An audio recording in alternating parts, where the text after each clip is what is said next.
What's up, everybody? Welcome back to the channel. Now, we know Trump came into office with a blaze of glory, right? He just come in signing a record number of executive orders, and I am here for it. There was so much freaking news. There was a litany of news articles I had to cover, and I'm like, what do I cover here? Like, what am I going to talk about? So I kind of filtered through to see what the corporate press and some other independent pundits were covering to see what they weren't covering, so I can cover something to try to bring something to the table that you might not have heard yet. So check this out. This come from an executive order, and once again, left-wing news source, so you know they're going to twist the narrative around, but you gotta love it. That's what I'm here for. The guardrails to the narrative building, if you will. Check this out, y'all. Trump orders government to stop trampling conservatives on social media. That is right. So we know the Biden administration had this massive, just entirely massive backdoor access to social media platforms where they were actually coercing the social media platforms to ban conservatives off their sites, to delete posts, and just to trample all over American conservatives. There's some left-wing people too, mind you. It's not all conservatives. It happens on both sides, but the vast majority takes place on the right. To ban these people offline, right? To just get them out of there, to shut them up for their opinions, all under the guise of fighting mis and disinformation, which is bogus. It's just right. Like, who decides what is mis and disinformation? Because a lot of this stuff that people were getting banned for was the truth. Come to find out, right? Let's go ahead and get into this thing right quick, because you gotta love the framing of this. Check this out, y'all. President Donald Trump has ordered his attorney general to investigate how the previous administration trampled free speech rights by seeking to combat misinformation on social media platforms. The directive, which came amid a flurry of executive orders on Trump's first day in office, forbids government agencies and employees from abridging freedom of speech, something already prohibited by the First Amendment, and says the federal government should identify and take appropriate action to correct past misconduct by the federal government related to the censorship of protected speech. That is right. So basically, he's opening this investigation to see exactly what was being done, what were the coercions, right? Because we just had Mark Zuckerberg come out the other day and say that the federal government, all different departments, were on the phone with a lot of his moderators, screaming, coercing these people, threatening them with consequences if they do not censor these certain people, right? Which is absurd. That is indirect violation of freedom of speech. You cannot do that. The government has no right to do this. Now, we had a giant court case about it. Well, we'll get into that. We'll get into that because they do mention that at the end of this article conveniently. It is the latest sign that restrictions around online misinformation are likely to evaporate for the next 4 years as the new administration crusades against perceived anti-conservative bias on social media, and tech executives cozy up to a president who has threatened to throw at least one of them, Meta's Mark Zuckerberg, in jail for life. Once again, bluster. You never heard bluster before? You never heard somebody coming out and just saying, hey, I'm going to throw you in jail if you don't stop. And guess what? Mark Zuckerberg stopped. You can't do that. You can't just ban a certain group of people and think that nothing's going to happen. Like everybody's just going to shut up. But you love how they frame that. And the latest sign that restrictions around misinformation are evaporating. Yes, the left's misinformation, that is a sign that your misinformation from the corporate press is evaporating. When you guys get threatened to tell the truth or otherwise, then yes, I see that as a good thing. I don't know about you guys, but I see that as a good thing. On Monday, Zuckerberg was joined by ex-owner Elon Musk and Google CEO Sundar I can't pronounce that, at Trump's inauguration. Tech executives had helped pay for the day's festivities, racing to write Trump's inaugural committee $1 million checks. And in the weeks leading up to the new administration taking office, Meta has been particularly aggressive in kissing Trump's ring, announcing an end to fact-checking and diversity, equity, and inclusion programs that have long fueled far-right claims of bias. Yes, claims of bias. But those aren't really claims, are they? They have been proven outright time and time and time again. So, love how you frame this. Gizmodo trying to act like this isn't happening. It's just a claim by the far right. Not true. It is a claim by many, many conservatives who are not necessarily far right. People like me who do believe in freedom of speech, but also do believe in immigration, right? But legal immigration, who does think that, yeah, maybe everybody should have some form of universal basic health care. And what that means is, if you break an arm, you have something easily curable. I think that should be almost free, right? Something simple, blah, blah, blah, blah, blah. You get it. But it doesn't go much deeper than that. When you get into like cancer and all this other stuff, yeah, free market on that. I think like emergency room visits should be a lot cheaper than what they are. I'll put it that way. Let's keep going, though. Research has widely refuted those claims of anti-conservative bias on social media platforms. Yes, as a matter of fact, they have. And as a matter of fact, there are many, many, many studies out there proving the bias against conservatives correct. You love how they phrase that, though. Claims of anti-conservative bias. What does that actually mean? Anti-conservative bias. You love how they're phrasing that, huh? Trying to work around that. Trying to act like that, there's no, bias against conservatives out there. There is none. Oh, there most definitely is. There's a bias against the truth.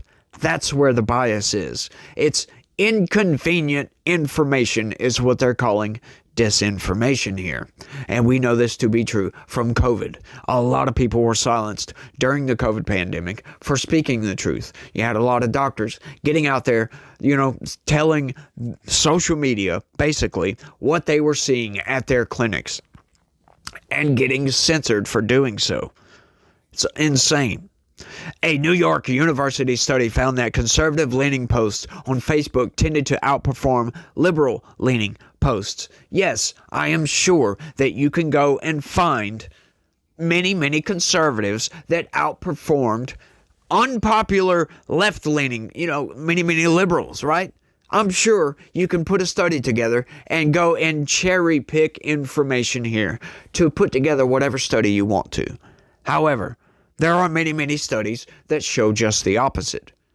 And you talk with people and you find this to be true. Right? Now, to what extent that is, we will never know, as a matter of fact. But a lot of the evidence has been put out there. We do know that the government had backdoor access and were silencing voices online, right? And it wasn't just right-wing. So let's just get that out there. It wasn't just the right. It was also the left. But the vast majority of it was on the right. Just so happens to be people out there speaking the truth, speaking what they're seeing, getting silenced because it goes against the narrative of the government. That's what that was all about. They admit this outright. They were trying to silence information that was inconvenient to what they were trying to tell everybody. They didn't want people out there confused. So blah, blah, blah, blah, blah. We've got to violate people's First Amendment rights so there's no confusion. I'm sorry. The First Amendment does not say anything about mis and disinformation at all anywhere in there. Does not say the government can violate people's rights just because the information may be misleading or inconvenient to what the government says. First Amendment doesn't say anything about that. And a recent article in Nature concluded that while pro-Trump users were more likely to be suspended from Twitter during the 2020 election, so they're outright admitting that, they were also far more likely to share links from low-quality news sources that likely violated the platform's misinformation policies, right? Define low-quality news sources. See what I mean? This is how the justification comes in. Oh, well, that was misinformation. They just say that and think that, we're just going to buy into that. Think that, well, that makes everything okay. Do you think that really makes everything okay? Does the First Amendment state anything about, hang on, if this is some obscure news article, that it's okay to silence them, to violate their, freedom of speech, freedom of expression, freedom of whatever, just, for whatever reason, because it's inconvenient to what you're saying, because you don't want your lemmings over here to be confused. Does the First Amendment say anything about this? No, it does not. Insane, y'all. This executive order seems to be designed just to announce the Trump administration's narrative rather than to engage with the actual evidence, said Alex Abdo, litigation director for the Knight First Amendment Institute at Columbia University. Oh, they're not biased. In 2023, a group of Republican state attorneys general and social media users sued the Biden administration, alleging that the Centers for Disease Control and Prevention and other executive agencies, which was most of them, by the way, had colluded with social media platforms to suppress free speech by flagging posts that contained misinformation about the COVID-19 pandemic and election integrity. Yeah, it wasn't just misinformation about the COVID-19 pandemic, was it? A lot of that was the truth, come to find out later. Right? We come to find out the government was lying to us, or they were misinformed themselves. It's insane how they try to justify all this. A conservative federal district court and an appeals court both sided with the attorneys general and issued a preliminary injunction barring federal agencies from flagging content for social media companies or encouraging them to delete content. But in June 2024, a 6-3 majority of the Supreme Court threw out that preliminary injunction. Justice Amy Coney Barrett, a Trump appointee, you love how they have to throw that in there. Oh, well, she was appointed by Trump. So, hey, all you MAGA guys out there, like, you got to agree with the censorship, right? Because your conservative justice over here said it was okay.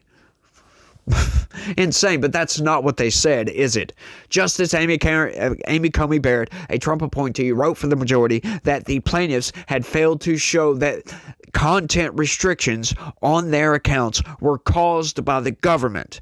Rather, the platforms had independent incentives to moderate content and often exercise their own judgment, she wrote. So, what does that actually say? I'm sure you guys get it, right? It's not saying that the Biden administration wasn't violating people's First Amendment rights. It was saying that they were coercing social media platforms, and the social media platforms ultimately pulled the trigger. It's the same thing like what's going on in Ukraine. We give the Ukrainians, we give them the weapon. We say, hey, look right over here. Put, line this target up in your sights. This is what you do. It's all armed. It's all ready to go. Now all you got to do, you got it lined up. You good? Now you pull the trigger. That's what they were doing. And telling these people, if you don't pull the trigger, Russia's going to invade your country. Russia's going to take over Ukraine. That's essentially what the government was doing, saying there's going to be consequences if you do not silence these voices.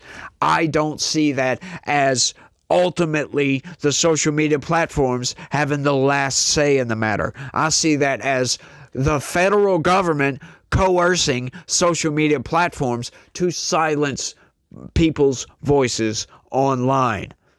The government butting in where it has no jurisdiction whatsoever at all, in my opinion. Once again, just because the information is inconvenient to your narrative, federal government, does not mean you have the right to silence people's opinions about said narrative.